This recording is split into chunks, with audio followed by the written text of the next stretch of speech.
those in the chat here. And then we'll spend the bulk of our time really looking at the outline of our report. Obviously, the report hasn't been written yet, and there's some content here that is in rough format. So please excuse that, but we're really looking for you to help validate the flow of the report, the content there, and just the overall content that we'll be presenting. So be thinking about that as we get started here. I'm going to go ahead and share my screen briefly with our agenda. I'm going to turn this over to Barrick here in a moment. He'll provide a quick update and some of the activities that's been happening over the last week or so, particularly with the alignment task force. So give you an update. Then we'll come back and we'll talk through those recommendations for just about 20 minutes. And then staff and chairs and I will help work through the facilitated feedback on the outline, and we'll talk through that. And then we'll wrap up here at 2:30. Before we get started, any questions on the overall flow and the agenda? Oh, just as a reminder also, you should have noticed that this meeting is being recorded, as we have with the full task force meetings in the past. All right.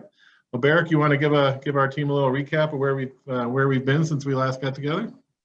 I'm happy to, and we were together fairly recently, and we've got a lot to get together in a short meeting, so I'll be brief. But we have been meeting, in addition to with this core group, with that systems alignment working group, and got some really strong feedback from them. And some of it caused us to take a step back and rethink some of the things, and some of it has really helped shape what you saw now in starting to tier things out and starting to really crystallize how this all fits together. The other thing that we heard clearly from members of the task force, as well as from that working group, was the need for a specific conversation around the issues of role and mission. So we've set up that as a dedicated continuing conversation that will be when we come back from Thanksgiving, but we will be addressing that whole topic. And for full transparency's sake, we recognize that things like role and mission are pretty broad topics that a lot of you have some strong feelings on, and as important to those feelings, you have a lot of historical and institutional knowledge about them. So we recognize that we'll start those conversations in December, and we're certainly hopeful that some clear ideas come from them that may make their way into the report, but we recognize that's going to need to be a continuing conversation to really get at any type of transformational change that's informed by all of you who are out in the field leading the work in post-secondary education and in the workforce. So that'll be happening when we get back in early December. For now, our work has really been focused on taking everybody's ideas, continuing to refine them and distill them into a set of recommendations and a report that is really clear and succinct in what everybody has articulated, that makes the case and is accessible for those we want to share this with, which is particularly those that we'll be asking to take action and make change. So we're looking forward to a robust conversation with all of you today. We want to assure everybody we're listening, and when we need to change course, we're ready to do so. Today, we're really hoping to hear from all of you where we need to continue to elevate things or clarify things or articulate things even differently, or particularly if there's areas that you think something needs to be moved up. And we're talking about it in tiers or language strengthening it. So with that, Brian, I'm going to hand it back to you, and I know we've got some of our staff at CDHE who are going to guide us through the conversation when we get there. Yep. Thank you, Barrett. Yeah, let's just dive right in. So we've shared 2 documents with you in your email inbox, I hope, that you've received. And again, we've seen those posted to the attachments to the chat if you haven't. But let's go ahead and start with the recommendations. We've been sharing various versions of this over the last few weeks, certainly starting with, I think at one point 96 and then 35 and 15. And so you see, as we've worked through the various processes and really tried to gather feedback from both the student success group, the workforce alignment, and most recently the overall alignment group, that we've distilled these down to a really tight set here. And our goal for today is to get your feedback overall on these, do these recommendations really address the overall needs that were charged to the task force itself. When you think back to the original charge that we had and the vision we've set forth to be student-centric, to deliver, to be bold, all of the feedback and sort of direction and guidance that we got both from the governor and all of you as we've moved through it.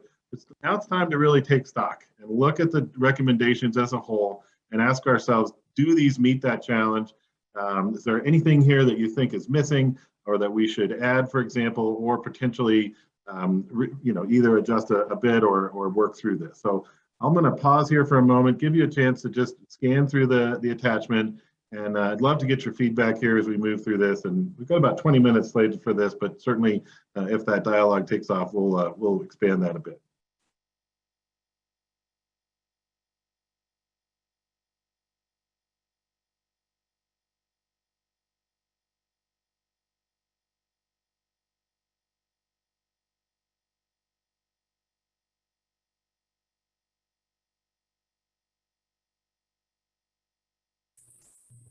Brian, I'd love to give some feedback. Please. Okay. Ahead, yeah, thanks everyone. I know I missed a critical meeting a couple weeks back, and my apologies for that. But I think the tier 1 recommendations, I know we're starting there, are incredibly impressive, and I think they definitely, seem like the right prioritization and include a lot of the industry alignment that was part of my task to get in there. So appreciate all the hard work of the chairs and you in getting this together. Thank you. Yeah. What did we miss, if anything? Is there a chance here to be more relevant, more direct to your? I know you're working with the Colorado Business Roundtable. How you think this would set well with them and really meet some of their concerns that we've heard along the way? Yeah, I mean, a couple of the notes that I wrote down on page 2, there was a section about including industry panel advisors to provide insight and weigh in. I'd probably be curious when we flesh that out, what that means. Is that actually including industry advisors? Is that sort of key industry sectors as maybe outlined by, OEDIT and others? Or is it a sign off versus just a chance to weigh in an advisory capacity? I think some of that can certainly be fleshed out later, but that was a question I had. And then interested also in some of the implementation of the student success metrics on page 3. But again, I think that's more operational in nature. So not something that I would weigh in on a big picture avenue, but certainly what's measured gets done. I think that principle holds really true. So interested in what some of the folks who are more engaged in higher ed on a daily basis feel like what the priorities are that need to be measured. So those are just a couple of comments I had as I was reading through it. Thank you, Debbie. Really appreciate that. Any response initially on the note here in the implementation area around involving industry? I know we had the discussion earlier this week to try to make sure that we're relevant to the industry needs and so on, and that we work through that process. So I know that's why that's there. Any other from staff maybe, or some of our team, any additional comments on how we might proceed on that, or do we want to leave that to be determined as we move ahead?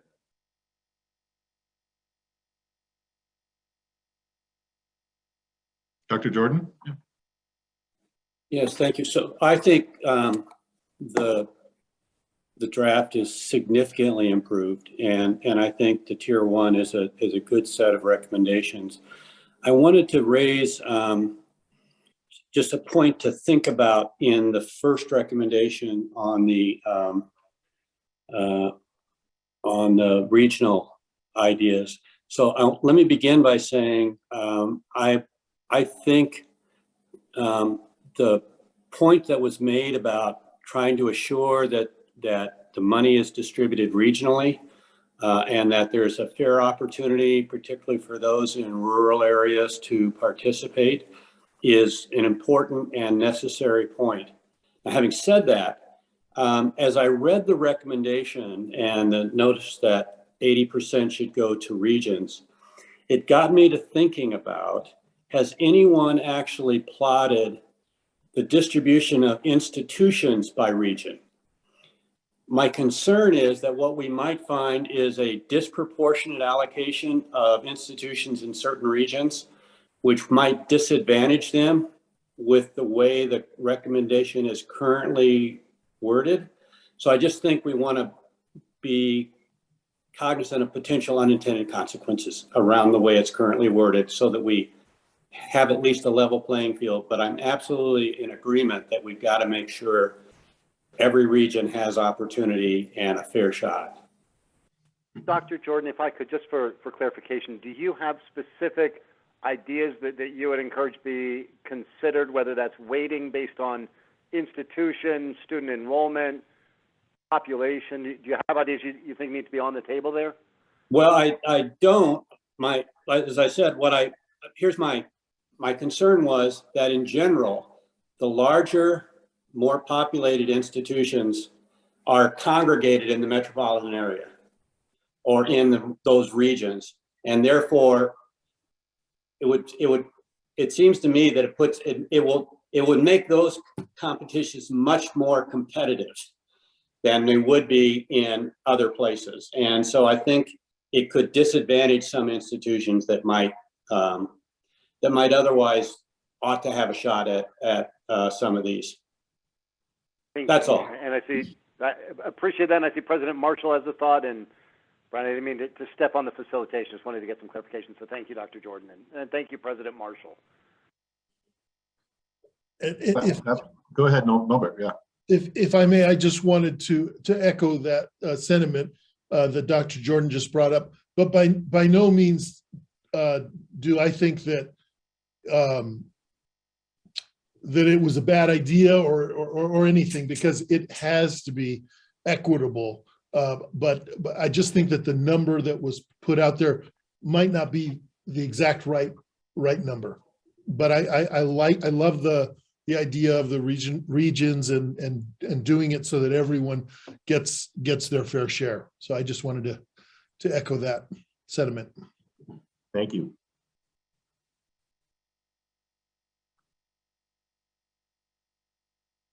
Yep, Sarah's comment as well.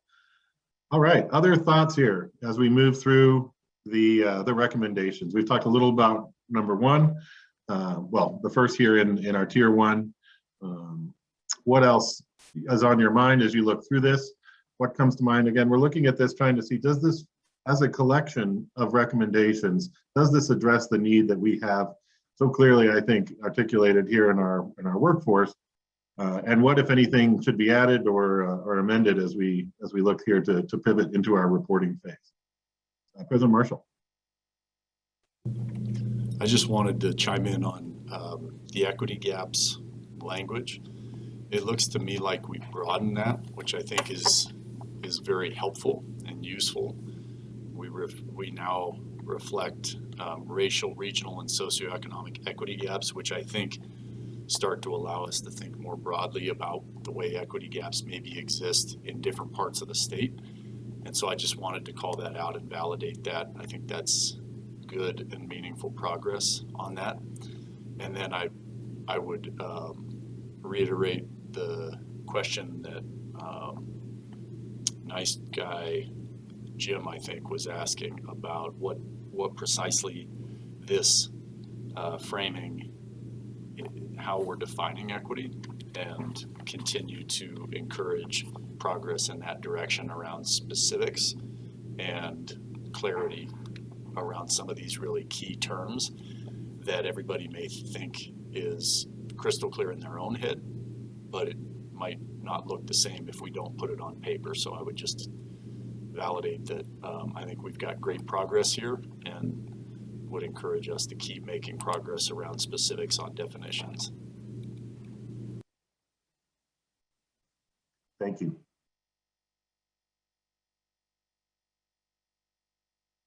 Josh.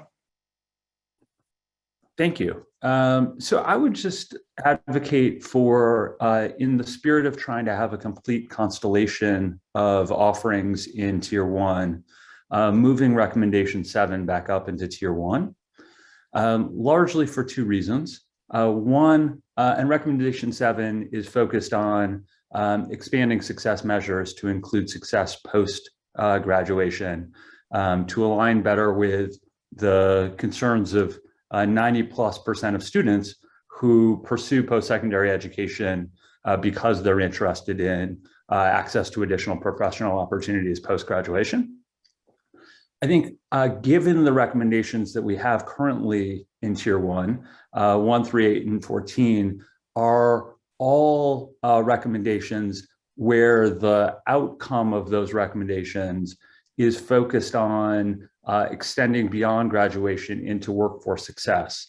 And it feels absent to not have a measure of success that deals with workforce success if those areas are going to be the areas of emphasis go forward. So in order for us to have that complete constellation, it feels important to include that success measure in the mix of solutions we're considering. Thank you. Yeah. Brian, if I could, Josh, I certainly appreciate you making the case to move 7 up into that top tier. Are there any specific elements of it that you would see as, I hate to call it the low-hanging fruit, but where you would start when we look at that different constellation you talk about of the different measures of success? I think the appropriate next step, per some of the great conversations that have happened in this task force leading up till now, is to convene a group to spend time collaborating together around what those specific measures should actually be. But I think starting with a place where we all recognize that, again, 90+% of students attend post-secondary education or pursue post-secondary education because they're seeking improved professional opportunities. It feels like in order to be student-centric and to align with the rest of the recommendations, it's really critical that we put our heads together around what measures of success could be that would align with those objectives. Thank you, Josh. Let's see, Dr. Jordan, you still have your hand up. Is that a new or is that a past? I've been assuming that was past. Oh, and you're on mute if you're speaking. That was passed, I'm sorry. Okay, just assumed that as well, but thank you. Joe. Thank you, Brian. I just want to echo and agree with Josh. I think it's important that number 7 be considered to move up to tier 1. I think part of the discussion and the overall work of this group is to look at accountability in post-secondary education. And I think to not really consider this opportunity, what are the outcomes that students are looking for that are connected to their employability, their livable wage, their career paths would be a mistake. And I think, we do have several programs that are doing post-secondary workforce education and training that have placement outcomes, job retention outcomes that we could model so that there's not a disarray or disconnected system in Colorado and how we look at student learner success in Colorado. Mm-hmm. Yeah, thank you. It's two votes, right, for number 7. Jen. Yeah, and building on that point, Josh, I wanted to ask a clarifying question. So do you feel like if number 7, if we just changed it to developing policy to actually convening the group, that is something that we could bring it up where it's not like pushing something out in tier 1, but it's just start the process. You don't have to work on the policy right away, but start convening the group to have the conversation because it's going to be important in further implementation. I think that's exactly right in terms of next steps, right? I mean, I don't think any of us, I certainly do not have a specific answer today as to what the specific measure should be.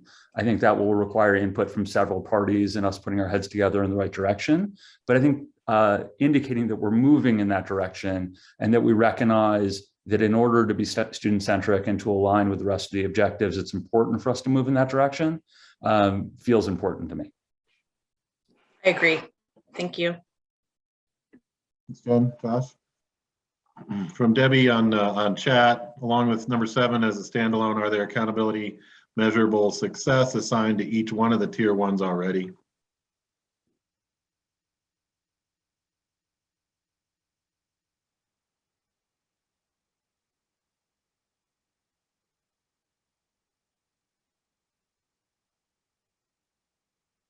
And Jeff as well. Oh, Peter, go ahead. I was wondering if number 7, I mean, how does that differ from being part of the number 3? I guess I sort of assume that in some ways, as we look at some of these statewide success measures, we would incorporate that into a database where we could be looking and analyzing how we're progressing and trying to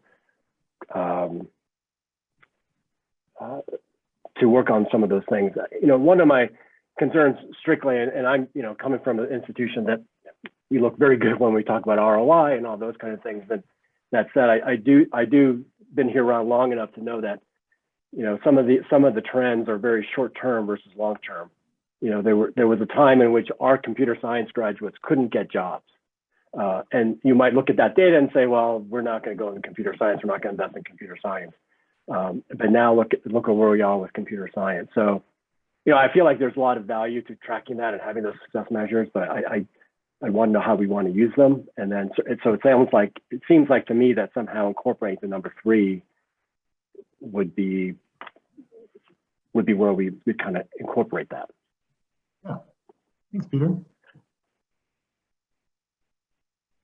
This is Norbert. We talked about this at the last meeting, and I used my daughter as an example, criminal justice major who works in banking.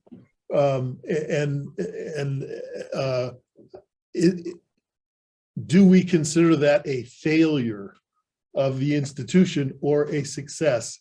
And I guess part of it depends on how she feels about it and how we feel about it. So it's just a difficult thing to really get our arms around. I'm not sure I don't know the answer of how to do it right, but it's, we need to measure this stuff, but I'm not exactly sure how to do it, and I'm struggling with it. So I thought I would just share that. And Norbert, I concur with you that I certainly also don't have a specific magic answer as to the right way to measure it. But what I'd say is much like our graduation objective, well, we may dream of a day where we hit 100% graduation in 4 or 6 years. Certainly we accept a threshold that's much lower than that. And part of our willingness to accept a threshold that's much lower than that is because there are a diverse set of circumstances that play out for students, some of which are totally positive reasons not to graduate. So I think in this kind of a success measure, we would reasonably also have tolerance for the fact that we wouldn't strive for 100% success, but focusing on outcomes beyond post-secondary graduation feels incredibly student aligned. Thanks, Josh. Joe, you get your hand up. Yeah, thank you again. I just want to add in, I think that's a great comment because, we should be looking at graduation as the ultimate outcome, I think, for high school post-secondary education. But when people have education training inputs that they don't complete the program they started, but they get employed as a result of that limited input, what we consider a not succeeding whatever. I think you should get credit for that. And so should the learner worker that, maybe my life circumstances didn't allow me to finish my 4-year degree, but for the 2 years that I did finish my education, it would allow me to obtain employment. And I went to work, and maybe I'll finish that degree when I can financially afford it and return to that input. So I do think we need, I'm not a proponent for training related placements. I think that's the wrong way to go, but we do need to look at, because of this input, what was the result? Did it lead to my employability? Especially if 90% of the students enrolling in post-secondary education are saying this input should help me with my career path or my employability. And so I do think, whatever we do, if it fits under number 3, and we can change that to enhanced transparency of post-secondary outcomes and workforce data, and that works, I think that would be good. Or if we can move the entire thing up into tier 1. But I do think accountability, outcomes, return on investment should be part of what we push as in the tier 1 recommendations. Hey, Joe, just for clarification, because I don't want to put words in your mouth, but I want to make sure I'm understanding and bringing in some of the talk folks have had around, whether it's the stackable credentials or alternative pathways. When you say employability, are you referring exclusively to being able to get the job, or does that also, in your mind, apply to career advancement within a job or a career continuum? I think retention is very important, but I do know, being at the local level in Arapahoe Douglas Works for many, many years, people who would start an IT program at the community college, Arapahoe Community College, a 2-year program, employers would pull them out of class and say, with the skills you've learned in the first year of your program, I want to hire you today. And they would put them into $60,000, $70,000, $80,000 a year jobs, and they wouldn't finish their program. The institution would always say, that's a hit to me. I don't don't get credit for someone not finishing a program. And that's the measurement I think we need to change. When there is an input that makes someone employable, and hopefully through experiential learning, professional learning on the job, there is a career path for those people to succeed, or the employer has an opportunity to have that person return to school while they're working. So I think employability is part of that, and retention is definitely important. But I think with the input that these institutions, any type of post-secondary input offers, and it makes that person more employable, we need to give them measures of success. Thank you. Thank you, Joe. President Marshall. Commissioner Scott, I wonder, in these conversations, it seems like oftentimes most of us, as I listened to Peter talk about it, are kind of tracking along in agreement right up until the very end of it, which is we're now gonna link variables. In other words, if you focused on a series of these metrics, right? And let's go back. If Norbert, you raised your daughter, and I think that's a great point. In the draft report, I think the charts that we put up there are actually instructive. The key things that employers want in terms of critical thinking and communication and teamwork and collaboration, and then what's the top job? It's a truck driver. Well, if you started doing linkages with those things, you would draw one conclusion. If you simply said, Norbert's daughter got a college degree, and in that college degree learned these things and is now earning a particular income, you could draw your own conclusion on those particular metrics. So it seems to me that if you follow Peter's maybe line of thinking and say, we want that data to be robust and we will be more circumspect about how we link it, that there may be perhaps more enthusiastic leaning in on that from some of the institutions, because I think from the campus perspective, there's always a lurking concern that we're going to inadvertently incent behavior on behalf of a campus because there will be an upside for us that may or may not be linked.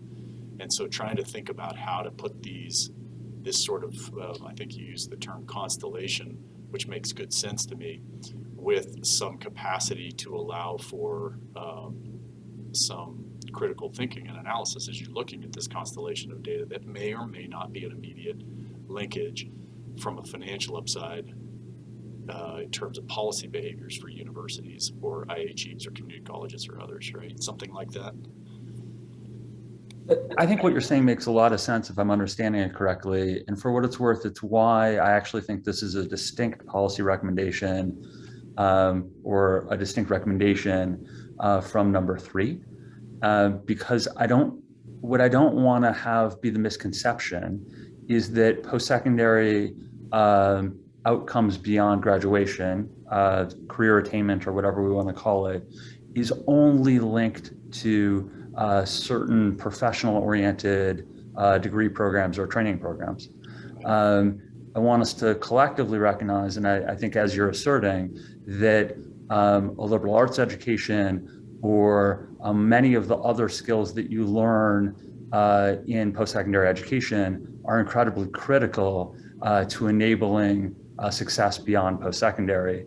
And I'll reiterate the fact that all of those students, even the liberal arts students, really care about getting jobs and professional opportunities after graduation. It's not just those that are pursuing a engineering degree or a business degree or the like. Yeah. Well, I simply raise it as you're thinking about charging that, and I don't necessarily disagree with elevating that recommendation. I'm thinking about the framing of it and the charge to the group you're envisioning to really think deeply about how we try and lay out the complexity and not shy away from the complexity involved here and not try and oversimplify something that frankly is extraordinarily complex. I concur, completely aligned. And I appreciate both of you seeming to volunteer to be on that work group when we form it. Sorry, you're breaking up, Eric. I can't hear you. That's good. I'll send the telegram, John. Some good links in the chat here, guys, for some resources from both Kim and Michael. Please take a look at those. Really relevant to the conversation as well. And it looks like maybe Dr. Jordan, one more comment or? Yeah, take I some actually away think too. this is a really interesting comment, and it kind of fits in with also part of the report. In the report, it sort of talks about the reason for having to do these or needing to do these is that we see so many students getting to 6 years and not having a degree. And yet it strikes me, and we're talking about wanting to be able to demonstrate that the work that's being done with the student results in some meaningful employment and perhaps professional growth. But one of the things that I see, the ironies of our recommendations, and this is just my view of the world, is that if we're successful in producing more stackable programs, you're actually going to see longer term time to degrees, that people are going to take advantage of what they've learned, go to work for a period of time, go back, add another piece to the stackable degree, work for some more, go back, add another piece, maybe get a degree. I actually think it's going to increase the number of people that take more than 6 years to get a bachelor's degree, or more than 2 years to get an associate's degree. And I think that also adds complexity to this question then about the measure. Where does the measure occur, and how do you really tell that was successful if indeed a stackable degree program is allowing someone to pursue a professional occupation at a pace they want to achieve it at? Thank you. Thank you, Dr. Jordan. All right, well, we've talked about 3, 7, 1, and some of these others, and we want to shift our focus here maybe quickly to the report, but I want to give everyone another opportunity here. Any last thoughts about the recommendations themselves and where we're trying to take those? Brad, please. Yeah, thanks. As I look at the draft report, one of the first in the introduction of the challenges we face, one of the bullets is the weak educational investment. And I agree with that. And I think it should be in there as a kind of a leading factor and reason why we're undertaking this study. So it seems to me that recommendation 17, which is looking at identifying sustainable long-term funding solutions to all these recommendations, ought to be a tier 1 recommendation.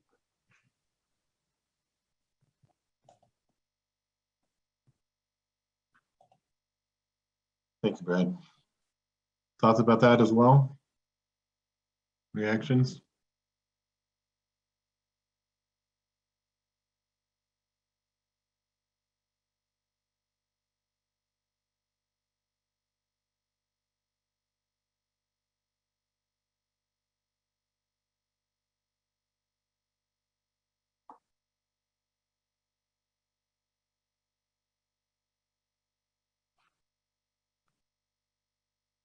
Dr. Jordan, your hand's still up? Thanks, Kristen, on the chat. No, it's not. Thank you. Yep.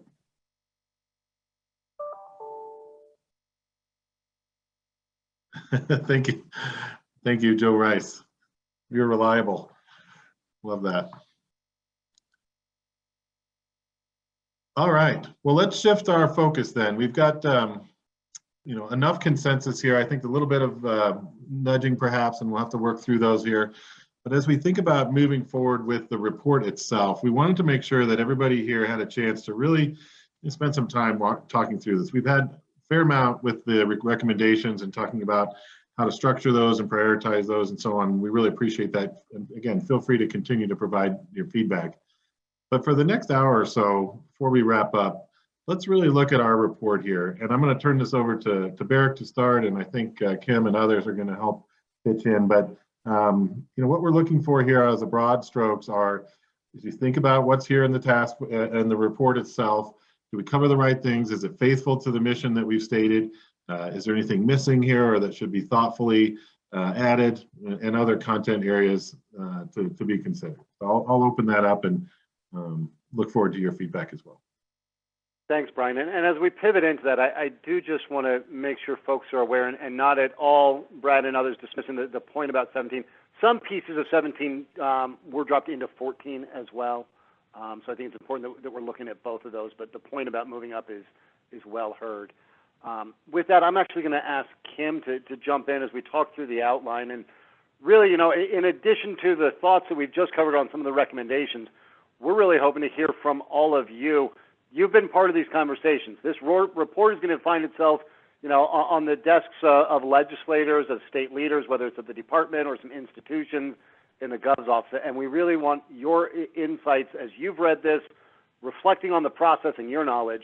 Where are we getting the tone right? Where are we getting the issues right? And what else do you think we need to do better to clarify or to bring out even more boldly what is being said? And Kim, I'll hand it to you, and I don't know if we're going to tag Michael in it, but I'll throw it to the department team to walk us through here.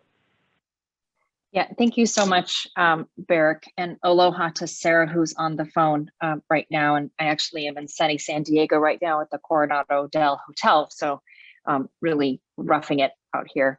In case I lose my internet connection, just wanted to be prepared that somebody else can take over. So we have, over the last several weeks, sort of looked at the direction in which we think we want to go, really understanding and recognizing the charge that we have had, and wanted to really just go through this with a little bit of a fine-tooth comb, not necessarily wordsmithing all of the things, but really what we want to do is make sure that we're capturing the right elements of this in our current direction. Know that this is not fleshed out all the way. There is a lot of work that our writer is going to be doing, but we're just trying to ensure that we have conceptually all the right elements. So, you know, first, we're going to start kind of at the beginning and just open it up for an open discussion about, you know, what did we get? Where do you feel like we need to lean in more? What is glaringly missing? What did we get completely wrong? So that we can make sure that we are moving forward in a cohesive way. That is the intent of this this commission.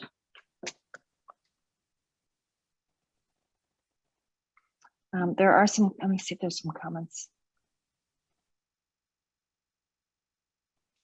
Oh, those are really about the recommendations. Okay. So, you know, one of the things that we first decided that it was critical for us to understand and to recognize is that this is sort of the challenge. Oh, I just lost my draft. Sorry. Is that we are facing the challenge of a century, perhaps even of a lifetime, and wanted to make sure that we had real clarity around how this economic crisis and how critical it is for us to move forward in a very deliberate way.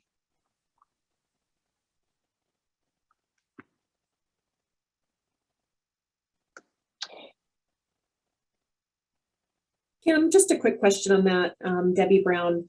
What's the current, while things were so disrupted, you know, obviously in 2020, what's the current state of enrollment now for higher ed in Colorado? Is it still at a pretty, you know, dramatic decrease, or are you starting to see those come back? I'm just wondering what questions would the legislators ask in terms of the disruption? Yeah, my understanding, and Michael, can you weigh in on this? Because I think that enrollment is still down. And of course, we don't collect consistent enrollment. I mean, we're not going to have the most up-to-date numbers at the statewide level, but our understanding is that enrollment statewide is down. Yeah, I'll chime in as best as I can. I think the story we continue to hear from the institutions is enrollment is still down. There are some bright spots here and there, again, that we're hearing anecdotally. In terms of data, though, we won't have any of those data for a little while longer, just because we do have data lags in terms of the data we get directly from the institutions. So I think sometime after the new year, we'll have some of the fall 20 data in terms of enrollment, or the academic year 2021 year's data. So that might be a good indicator in terms of that hard data, in terms of how things are going forward. Mm-hmm. My only question with that is just the tone. If we're seeing COVID, obviously, as the challenge of the century, how do we frame that in a way that's relevant to higher ed? Those would be the kinds of questions I would ask if I was in the legislature in terms of, obviously a short-term disruption. What's the long-term ripple effect disruption in terms of setting the tone for the report? Mm-hmm. Debbie, I appreciate that. And I may do some cold calling here on folks like Dr. Pirius and President Marshall, because my understanding is, in addition to that general decline, we've also have some equity issues that have been exacerbated in terms of who's enrolling. And Landon or John, I don't know if either of you want to comment on what you're seeing in enrollment trends this year versus prior or prior to COVID. Yeah, this is Landon. I just actually typed what you asked me to type. But so I'm with the community colleges, and community colleges, while we're flat this year over last year, are down quite significantly from prior to the pandemic. And when you look at different demographics, for instance, low income versus not low income, our not low income students are only down about 1% or 2%, whereas our low income students are down 12 to 15%. And, those are the same populations of folks who have been disproportionately impacted by the pandemic in work, housing, et cetera. And so we don't expect a bounce back for a number of years, just because these same folks have to get their lives in order before they can start thinking about coming back to college. So, but that's the community college sector. So.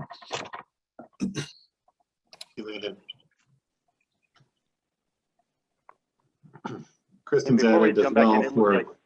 Well, sorry, Barrett. I saw Kristen had her hand up, so I wanted to give her a chance, and I know you were dropping something about MSU into the chat as well, Kristen.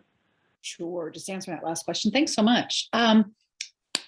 Love the problem statement. There's a couple things that maybe we need to talk about. Do we want to elevate? I tend to think about things in like, what are those 1, 2, 3 numbers that we want everyone to take home with?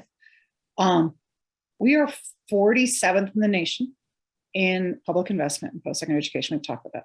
We are 50th in the nation, or first, depending on how you look at it, in terms of the size of the gap between whites and Latinos in post-secondary education. And that is where all of our growth is Latino. And then the number 10. The Colorado Demographer's presentation, both when I saw it on the task force and then when she spoke to our MSU Denver board, knocked me flat. We have about 10 years until our populations, the size of our older population, and I'll be in that mix, but 65 and older, we will be driving the state's conversations about housing and transportation and healthcare and income supports. We have 10 years to try and address this talent issue and connect our work to the needs of our aging workforce before there's gonna be no oxygen or resources for the things that we talk about in this report. So to me, that 10, like we got 10 years to get this right. Then there's been the last piece, those are my 3 stats. There's this, I don't know if we need a separate bullet on this, but Colorado, because we are 47th, we are not a terribly affordable state in terms of post-secondary education. And I feel like one of the main things we're driving toward with this report is what does it look like to blur boundaries and embrace innovation so we can find more affordable options? Because all of this price elasticity that is showing up in declining enrollment is only going to continue because gaps in income are widening. And so there's really research that shows as the gaps of income have widened, so have our gaps in college participation. So has this affordability, crunch just really hit. And you can see it in parts of our state. You can see it in parts of our population. And without significant income support for them, we really almost need free or affordable paths for certain groups of our population. So it's just this affordability. The income stratification is making our affordability problems in our state worse.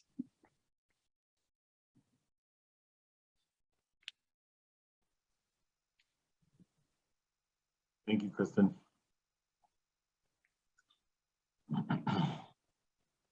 Kristen, I'm just going to call you so that you can regurgitate all of those same words at some point. Well, I just will send him in an email, but I think that what no, we're it's very helpful. You asked this great question of is the tone right? And tone is a big contribution this will make. I think it does strike a tone across the report as optimism, and that we are a state of innovators and we will continue to work at this. We are not throwing in the towel. We do not accept stratification or a lack of alignment, but really flagging that we're very concerned. And we're grateful to the legislature that they created this opportunity and that the federal government created these one-time dollars. The governor gave us this charge because there are big old problems. Things are not great.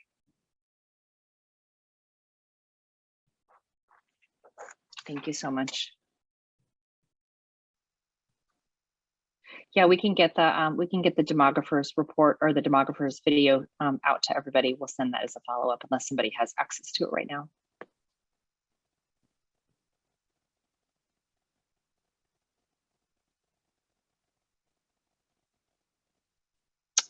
Okay, any other hands up? I want to talk just about the general tone of the report, what we got right, what we got wrong. I love your feedback, Kristen, and we'll certainly incorporate that. In fact, I just love the 47, 50, and 10 sort of moniker. I think that's really critical.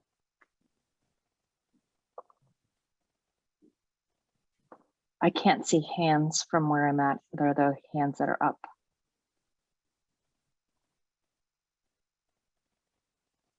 Kristen still has her hands up. That's the only one.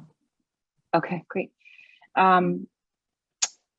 Let's see, Brian, can you scroll down a little bit? We're not quite finished with this part yet, but really want to make sure that we're emphasizing the skills mismatch that we have been, that has been elevated over the last several conversations. These were pulled directly from the new version of the talent pipeline report, which is not out yet. But we want to make sure that we're getting to that space, that we recognize that it's not just about higher education, it's not just about a job, but it's also about the mismatch between the skills and the needs of the industry, and really ensuring that we're addressing those in this report as well.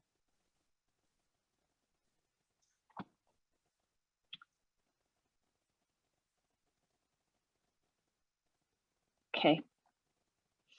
Again, the employee vacancies and shortages, again, is taken from the most recent talent pipeline report, which is still in the works, but we'll get the most updated versions of these, utilizes MC data and some of our other data. So want to make sure that there's a clear crossover between a post-secondary report or talent pipeline report, so that we're speaking with sort of a unified voice across an entire system.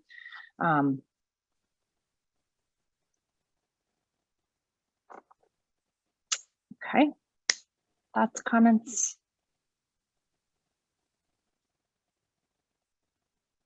And this, I think, speaks to what Kristen had already highlighted around the tone, the weak educational investment, the lack of access to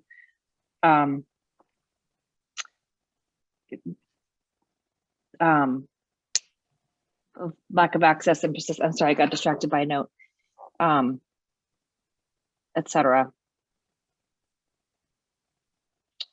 I do think that another report that has been sort of in the ecosystem, we will make sure that we include in this is the Hanover Report that was done by Hanover and distributed throughout the CCHE and the Department of Institutions of Higher Ed. So we will make sure that we're tying those things together as well.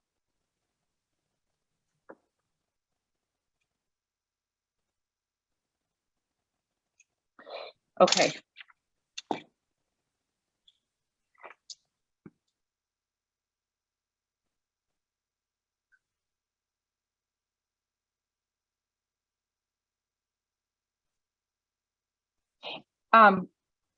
We don't have to, to stick around, honestly, and sit in awkward silence from the rest of the group, but really do want to make sure that your feedback and your really critical lens to this is really included in any update that we do before it goes over to the writer.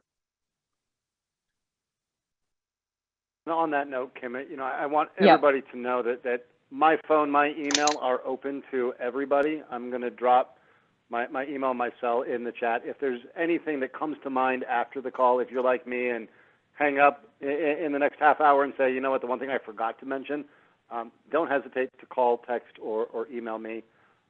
And we'll make sure. We are working on a pretty quick timeline on this report. But if you have ideas that come to mind after this, or you just prefer to talk about them one-on-one, completely open to anybody on this call who wants to talk.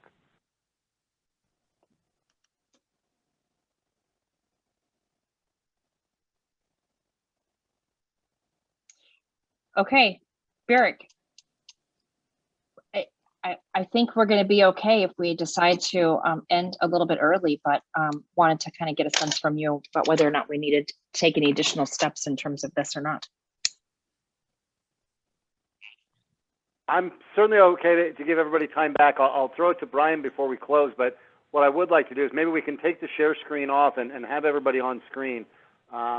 We've thrown a lot at you, and I know everybody has day jobs, and I want to, again, on behalf of Sarah Hughes and myself and the entire department, thank all of you for the time you continue to give to this work.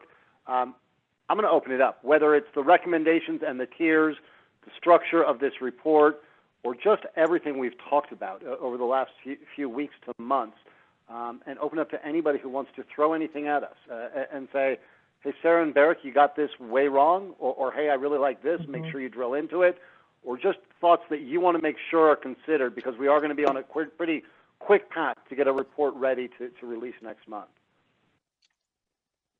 Barrick, this is Jim Wilson. Would it be possible for you to send your email and phone number directly to me? Because for whatever reason, I'm not getting the ability to get in on these meetings until after I have to hustle around and find somebody who'll send that to me. So if you'd send that to me, I'd appreciate it, and that way I can communicate with you directly. I absolutely will. I've got that for you, Jim Wilson, right now. Thanks, Ben. Thank you. Colonel Rice, I see Thank your you hand so up. much. What's on your mind, sir? Yeah, thank you, everybody. So I just want to let you know these draft recommendations were discussed last week at a meeting of the Colorado Space Coalition, which is an organization in Colorado that represents large numbers of the aerospace and defense industry. And I should say that Colorado is the #1 state for aerospace and defense. We have more jobs in aerospace than any other state per capita, which is a lot of people find stunning. And we're actually even #2 in raw numbers. And California, of course, is bigger, but that's, what are they, 8 times our population. In any case, the feedback was extremely positive, and there's a lot of excitement, and we were eager, kind of generally speaking, I'm generally speaking here, right, as an industry, eager to get with our K-12 partners, nonprofits, universities, to kind of put together partnerships to see what we can do to fill the immediate needs, as well as establish, change things, right, for these gaps, that some of which were just shown on the screen there about where the skills gaps are and the number of jobs in the state. And I will say that we certainly recognize the value as a very much of a STEM industry. We recognize the value of liberal arts education, of equity issues, and that the importance of growing jobs in other parts of the state. So not just in the Front Range, but in urban areas that are presently limited in opportunity, as well as other parts of the state that are trying to diversify their economy. Probably the one thing that I don't think is addressed in the report specifically, that was talked about and considering, was adding some recognition of the number of positions in Colorado that require security clearances. So certainly not even in the aerospace and defense industry. Not all jobs require security clearances, but a large number do, and that is a huge need, and it's a compounding challenge on top of getting somebody with software skills is hard enough. But then to get somebody who can do classified work is also important. So what can we do? And maybe this comes into the kind of the specific programs, but I think there was a thought in a request that we acknowledge that some jobs require security clearances, and that leads to a whole host of other possible conversations, right? How do you educate people on what that means, right? Do they qualify? Because I think a lot of people would just think that they could never do that kind of job, or their life experiences might disqualify them, and that might not necessarily be the case. But I think there's a large an education effort in there. And by the way, a security clearance probably bumps up your earnings, I don't know, somewhere around 20-30% over what you otherwise would be earning with skills. So I think that was the feedback from the aerospace community, and really eager to see what the next steps are. Thank you. Very much, Colonel. Do you wonder, Joe? Go ahead. Joe, I'm just curious, do you wonder if it makes sense to, security clearances are key, but there's also this whole industry that requires, or lots of industries that require licensure. So I wonder if there's a way that we could get at, the education piece, but then what are those extra steps that students need to take in order to be employed in the fields? It could be licensure, it could be security clearance, could be background checks, whatever those things are.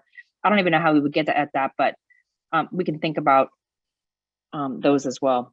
Yeah, I think it certainly is, could be, it's a segment of a larger issue of things that require licensing. And then of course the issues of, yeah, I'm happy to help if you want help or if you need help, but I think there is something there that might be worth calling out specifically. So I have a comment, Joe, thank you. This is Melinda Pickett-May. Joe, thank you so much for bringing this up. This is such an important topic. And I just want to reinforce, there's something that I see missing so much is, and I'll go ahead and put my video on, is that we have so many students that think the only way into the aerospace industry is aerospace engineering. And we have to, I don't think we can just say STEM. I think we have to talk about all the different disciplines in name that you can go into, which is pretty much anything, right? That you can get into the aerospace industry. That can be almost any kind of engineering. It can be all sorts of different arts and sciences degrees. I mean, there are so many things where you can go into aerospace engineering. It can be HR, right? I mean, it can be anything. And students do not understand that. And the fact that our state has so much aerospace engineering, this is a huge strength of our state, and students don't understand that. So that's my first comment, is that we are not doing a good job in our state at educating our students that there are all these paths into aerospace. Right now, most of the students that come to CU Boulder think aerospace engineering is the way into the aerospace industry. And it drives me batty that that's the only way they think they can get into it. Yeah, certainly we have a lot of engineers and there's a huge need, but frankly, our single biggest need right now is software. So a lot of people don't necessarily think of that. But even to your point, there are a lot of non-STEM requirements. We have procurement, we have logistics, we have HR, we have finance, we have communications. You know, I put in there, I have a degree in history from MSU Denver, which gave me an awareness of the world. It served me very well in lots of positions, including this one. So you're absolutely correct. And so I think we need to get that message out there. And this actually would tremendously help our legislature also understand that a lot of this background and things could help all of our students that are coming up. My second comment, if I can remember it, I just lost it with what you said. Let me think for a second. Oh, security clearances. The other message we need to get to our students is it's really exciting to do study abroads and things like that, which is great. But I tell all my students that are doing study abroad, which I encourage every student to do, they need to keep track of every address that they live at when they're studying abroad up front, because otherwise it's really hard to go back and find all those, and they need those to get a study abroad. So those are just a couple of things we need to make sure and do. Yeah, thank you so much. Thank you both very much. Anybody else have whether specific comments on recs or themes in the report, or just general issues you want to make sure we include it as we move on to a full draft of this report?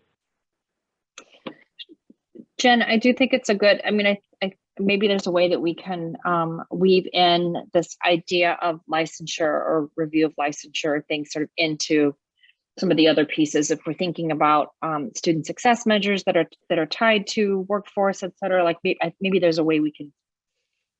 Yeah, and I think to what Joe brought up as well around any other additional barrier to actually being, once you finish the program work, if it's a licensure exam, if it's a security clearance, whatever it is, what is the other thing that is also included, and really being able to follow the pathway to career. Yeah, exactly.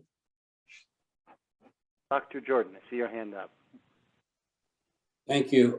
So I wanted to follow up on Joe's comment, and it also the place where the comment about the importance of those soft skills, the communication, the writing, the speaking, the teamwork.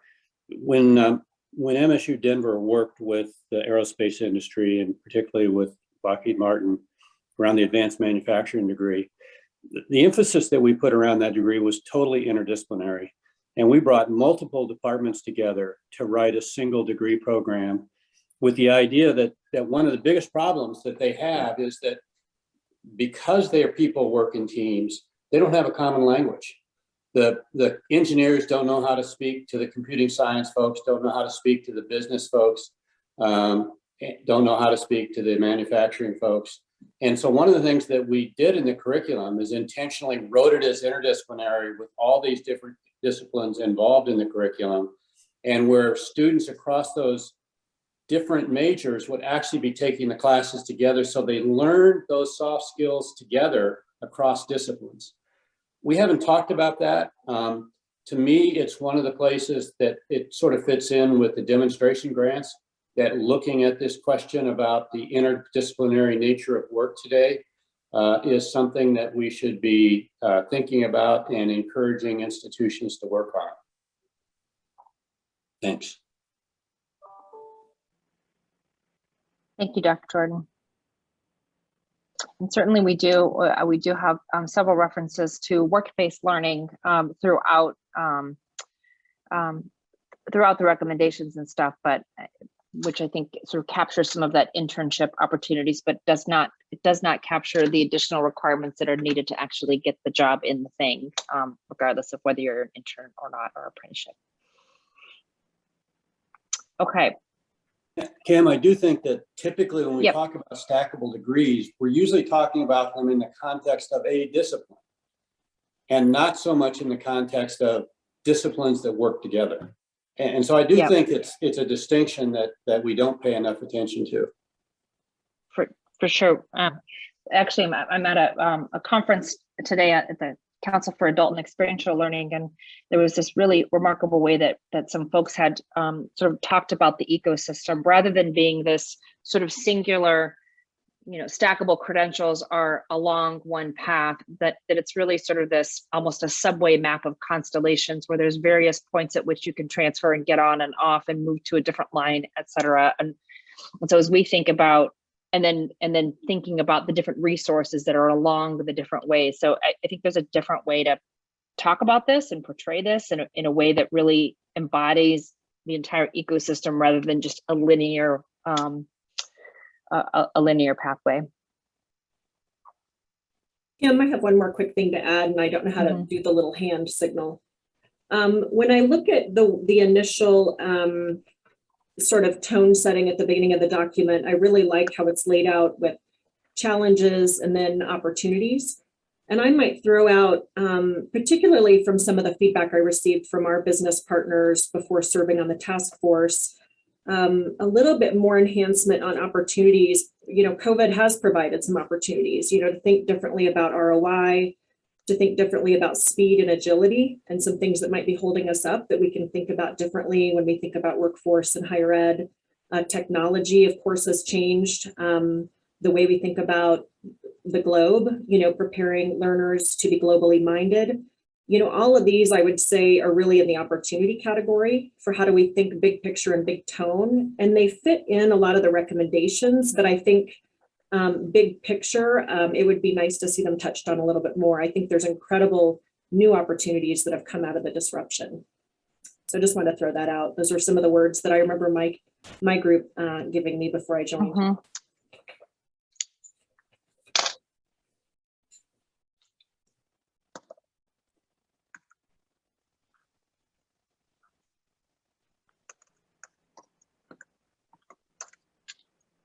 I'm not going to force people to endure too much crickets. I want to make sure everybody has that opportunity. Brian, I'm going to throw it back to you. It's just, again, a reminder to everybody. We are on a short timeline, but my phone, my email were put in the chat. Don't hesitate to reach out. Sarah and I really want to get all of your input and smart thinking as we go into the next phase of drafting this. So don't hesitate to reach out. With that, Brian, I'm going to hand it back over to you to close us out and talk where we go next. Yeah, thanks, Barrett. Kim, go ahead. I was just going to say one additional thing. There's a survey that you can provide feedback on that was sent out in your materials as well. So please do get that back if you have not already. And then I know we're going to talk about this, but the alignment work group, it looks like the December 3rd time slot was not working for most folks, but there is a new doodle poll that we've sent out to the alignment work group. And then once we have that meeting finalized, then we'll get that on the calendars. That was for you, Landon. Yep. Thanks, Kim. Ben dropped that into the chat here, and maybe we'll just drop that in one more time. I want to make sure we get everybody's feedback on this. I could not be more pleased with all the participation we've had today and throughout, both offline and online, to everyone here, you know, collecting and synthesizing all the feedback around the kind of complex challenges that our state faces. That would not be at all possible without everyone here contributing and making, putting their best information and sharing forward. So we're right about at wrap up. I'll just pause if there's any final thoughts for the team. All right, everyone, we do record the sessions. We'll share these. If you know folks who are interested, feel free to forward this on to them. And of course, we're ready to continue to receive feedback. We've got our 1330 email. Barrick shared his, and look for continued information as we push this out and work into that the phase of drafting our reports. Thanks, everyone. Enjoy your afternoon.